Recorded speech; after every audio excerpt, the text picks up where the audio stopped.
Welcome back. I'm Chris Norgo with D1 Ticker, and I'm joined by Hank Wilson, D1 Relocations real estate expert. Hank, thanks for being a part of us today. Very excited to be here. Thank you for having me.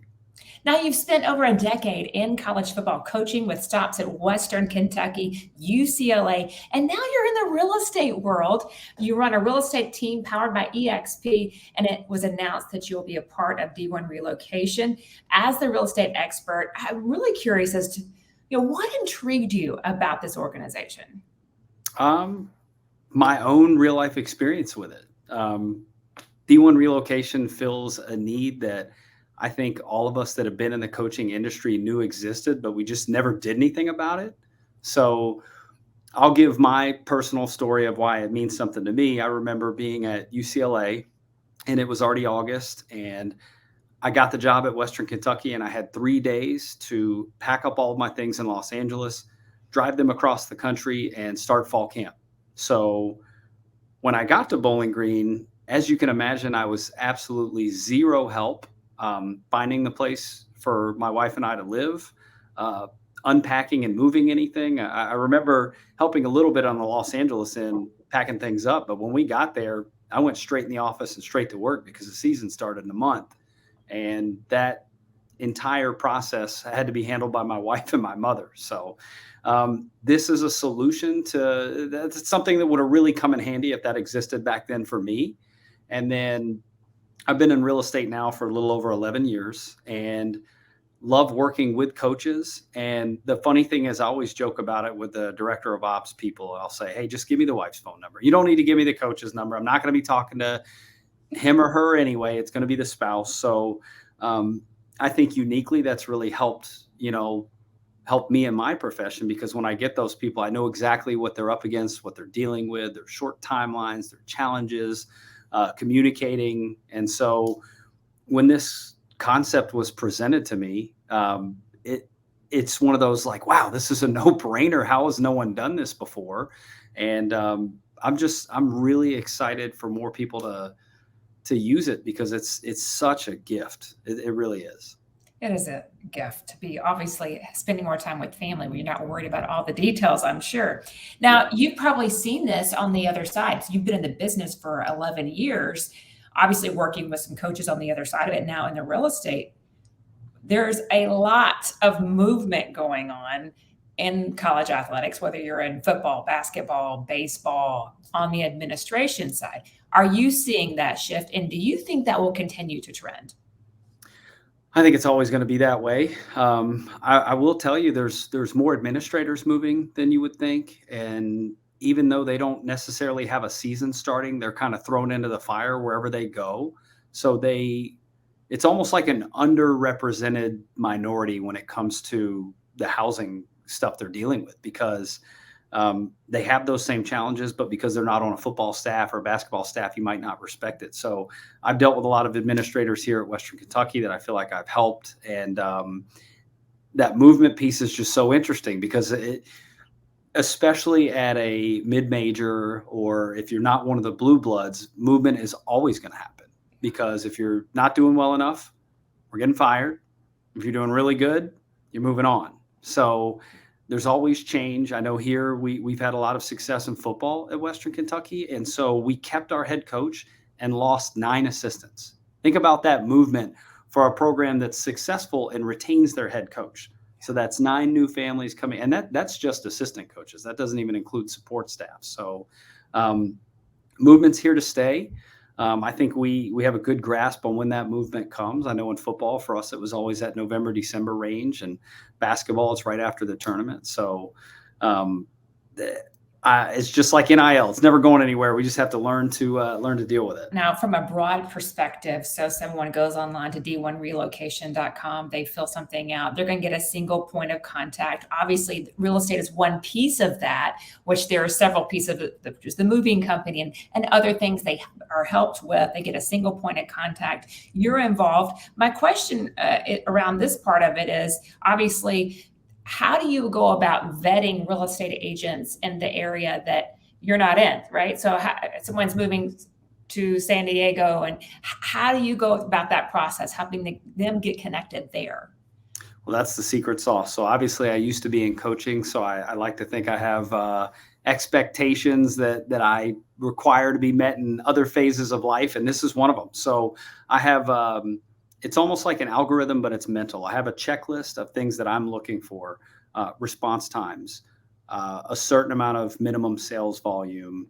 A knowledge base of that specific market. There are boxes that they have to check for me to feel comfortable with them handling a coach. I'm always going to lean towards agents that have been in it because I think we have a unique understanding of that situation. And that's not always going to be the case, but I'm going to have conversations with more than one agent per market to make sure that it is the absolute perfect fit and that they're going to adhere to the things that we want them to do. And I know confidentiality is one of those things. Yes, we'll definitely talk about that. I wanted to talk about, you know, we kind of start thinking in the background, our husband or spouse, whatever, might be getting this position. And so we get on the app, we start, okay, with this town, what would we do there? What would you say to someone that thinks, well, I mean, I could probably do this on an app, right? What's the benefit to getting this team involved? So we have the capability to create a home search for you, and it may not sound like a big deal because most people are going to go on Zillow or they're going to go on Realtor.com. Those are the two big ones. They're going to start clicking. The problem with that is when you click on something, you're going to get a random agent that you have no connection to that just sees you as another sale.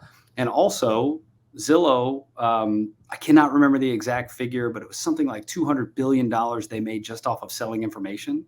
So if you wonder why, when you click on something like that, you start getting more junk mail in your mailbox or more phone calls trying to sell you health insurance, those kind of things, your information's being sold. So we have our own EXP website that has 20% more listings than Zillow.com, which is a really big deal.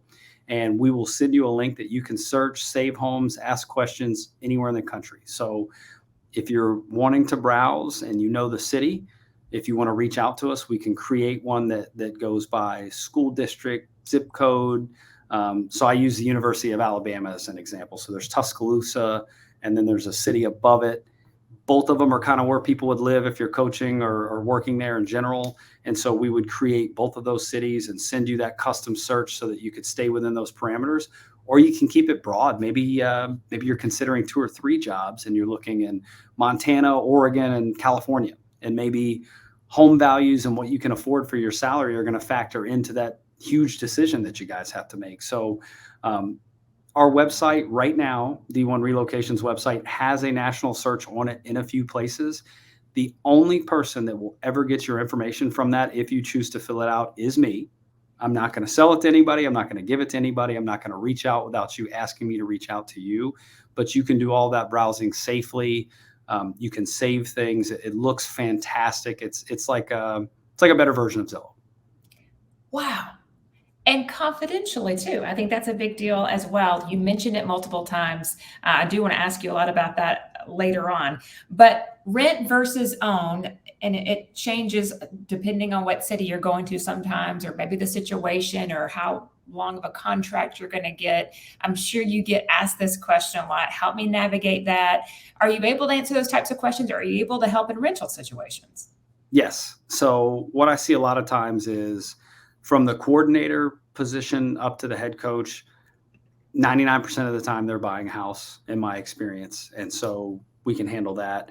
If it's a position coach, a QC or a GA, they're renting almost 100% of the time. And then everybody in between is a hodgepodge. So we're going to connect you with somebody that will help you regardless of what you decide to do. And you don't have to have made that decision before we make that connection either. So if you think you're going to buy and we connect you with somebody and then you decide to rent, that's okay. What we tell these agents in our process of partnering with them is if they come in and they decide they're going to rent, do a really good job for them, take care of that family the same way you would if they're going to buy something. And then if a year or two later they decide to buy, you've got a client built in right there. And if not, that's the service that we expect anyway. So we definitely cover both of those. And it really depends. For me personally, when I moved to go work at UCLA, homeownership was just not an option. I was very low on that staff, not making very much money. And I was, renting an apartment with roommates. But then when I moved back to Bowling Green in a higher position, bought a house immediately. I just didn't have a whole lot of time to think about it. And I wish I had these resources because A lot of it fell on my wife's shoulders, but that's why something like this exists, is to streamline it, make it easy. And I think it's so good that people, the more they experience, they're going to be excited about it and want to tell other people. Something you said that really caught my eye about your app was you can search by school district, which I don't think all of the apps have, or I haven't been able to figure out how to navigate that, maybe the other apps, but that's good. I mean, do you provide research or have ways to do that for, what might be a good fit for this family in that area? Absolutely. So the schools that we have relationships with, we're going to work with them to get that information, and I can tailor those searches to you. So it can be zip code, school district, it could be a certain subdivision. And so if you, let's say you're going to go to University of San Diego, if there's a certain part of town or certain zip code that you're going to be in and you're looking in a certain price range, I can actually pre-build a search for you and send you that link that will only have those areas and that price range that you're looking for. So we can be as broad or as narrow as we need to be. And again, there's no pressure. There's nothing that you have to do, and we're not going to give your information to anybody else. It'll be just me. So I want to be a resource to just make this easier. Wow, a sounding board as well. Now, you talked about the confidentiality piece of this, which is absolutely huge. And I know that's, big when they're looking, big where they're living. Some of these coaches, we're thinking about our children and protecting their names and protecting where we live. It's such a big deal. What type of value do you place on that whole confidentiality side, and what steps do you take? It's huge. So one of the things about D1 relocation that I love is that everybody involved has either been in coaching or the spouse of a coach, so we all get it. I'll use a personal story. I won't name any coaches' names, but I took a job interview at the University of Florida. Didn't tell anybody I was going on that interview. I was still employed at another school, and I decided not to take the job. It would have been a higher conference, but a lesser position, if that makes sense. And I got back, and my head coach had found out about it, and he called me in his office. It was not a pleasant conversation, and these words will always stick with me. He said, "Next time you take an interview and we don't discuss it, you better make sure you got the job." And you can imagine how hearing that might feel. And we still have a great relationship. That coach is a good friend of mine to this day, but it's one of those things where I wasn't trying to be deceptive. I took that interview thinking I probably didn't want to take that job, but I wanted to at least see what was out there. But confidentiality would have really come in handy for me right there in that scenario. So I try to treat everybody I come into contact with the same way. I had a coach here that was here for, I think, maybe 3 weeks, and then took a job at another school that was on our football schedule this year. And he told me that he was leaving and not to tell. There was about a week where I couldn't say anything to the other guys that I knew about it, but I respected his privacy. And it's just something in this business we have to deal with. And I think when you're on the other side of it, that confidentiality and privacy means a lot to you. So that's a standard that we have to uphold here. What's the most rewarding part to helping coaching families, administrative families in this entire process for you? For me, it's a little selfish. So I've been out of coaching for a little over a decade now, which seems crazy. But the way the web has spread of all the coaches that I used to work with, several in the NFL now, and, all these Power 5 schools. And so the same thing happens with my clients. I've got clients at other schools right now that are uniting with other clients of mine that I've had. And so it's just really, it's exciting to see the network of people that I've personally touched meet at other places. And then we like to travel. So, and I love football and also college basketball. So when we go to other places, I feel like there's so many schools where if we want to go visit somebody or stay with them or go to a game, we don't even have to ask. And so for me, that's really rewarding. My network grows. I'm not in college athletics anymore, but it's still got a little hold of me, if that makes sense. And I love it. You can't get it out of me. Incredible. You can definitely tell your passion for it. Thank you so much for your time. Continued success, Hank. Thank you so much. I appreciate it.